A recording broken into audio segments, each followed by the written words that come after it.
દોસ્તો, અમે પહેલેથી જ કહેતા આવ્યા છીએ કે ભાજપ અને કોંગ્રેસ અલગ નથી. ભાજપ અને કોંગ્રેસ એક છે. અને અત્યારે સાબિતી થાય છે કે કોંગ્રેસના એક પૂર્વ ધારાસભ્યનો વિડીયો તમે જુઓ, બહુ સ્પષ્ટપણે કહે છે, મતદારોને એવું કહે છે કે કોંગ્રેસને મત આપો નહીં તો વાંધો નહીં, ભાજપને આપી દેજો, પરંતુ આમ આદમી પાર્ટીને મત ન આપતા. શું કામ?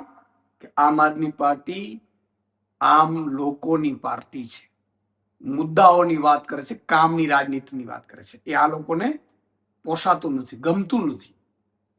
એને તો બાપ બેટાની રાજનીતિ કરવી છે.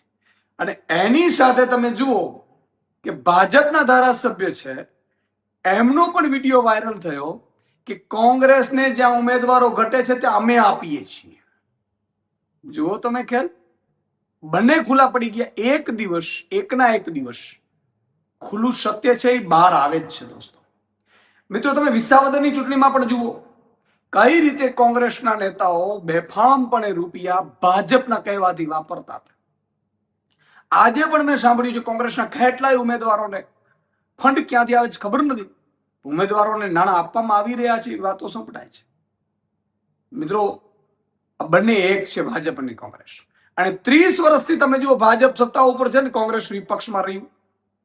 એને કોંગ્રેસને સત્તા જોતી નથી, ભાજપને જવા દેવી નથી, અને બે મિલીભગતથી કામ કરે છે. એટલા માટે તમે જુઓ, નથી ખેડૂતોના મુદ્દા ઉકેલાયા, નથી બેરોજગાર યુવાનોના મુદ્દા ઉકેલાયા, નથી આઉટસોર્સિંગ કર્મચારીઓના મુદ્દા ઉકેલાયા, નથી બહેનોના મુદ્દા ઉકેલાયા, નથી ક્રાઇમ રેટ ઘટ્યો.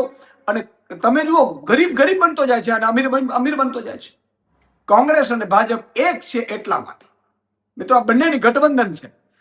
એટલે હું આપને કહી રહ્યો છું, વિનંતી કરી રહ્યો છું કે આગામી સ્થાનિક સ્વરાજ્યની ચૂંટણીમાં ભલે સગો ભાઈ ઉભો હોય ભાજપ કે કોંગ્રેસમાંથી, પણ મત ઝાડુને બટન દબાવજો. કારણ કે તમારા માટે કોઈ લડી રહ્યું છે, કોઈ જેલમાં જઈ રહ્યું છે, કોઈ FIR પોતાના ઉપર થઈ રહી છે તોય તમારા માટે મજબૂતથી ઊભું રહ્યું છે, તો એ આમ આદમી પાર્ટીનો કાર્યકર્તા છે, આમ આદમી પાર્ટીનો સૈનિક છે. તો મારી વિનંતી છે કે આ તમે જુઓ વિડીયાથી જ બહુ સ્પષ્ટપણે હવે તો ખુલ્લું પડી ગયું છે.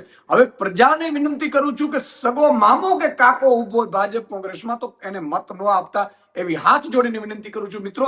નહીં તો અમારા જે સૈનિકો ઉભા છે, તમારા માટે લડી રહ્યા છે, તમારા માટે જેલમાં જાય છે, એ લોકો નિરાશ ન થાય એની જવાબદારી જનતાની છે, આમ આદમીની છે, આમ લોકોની છે. જય જય ગરવી ગુજરાત.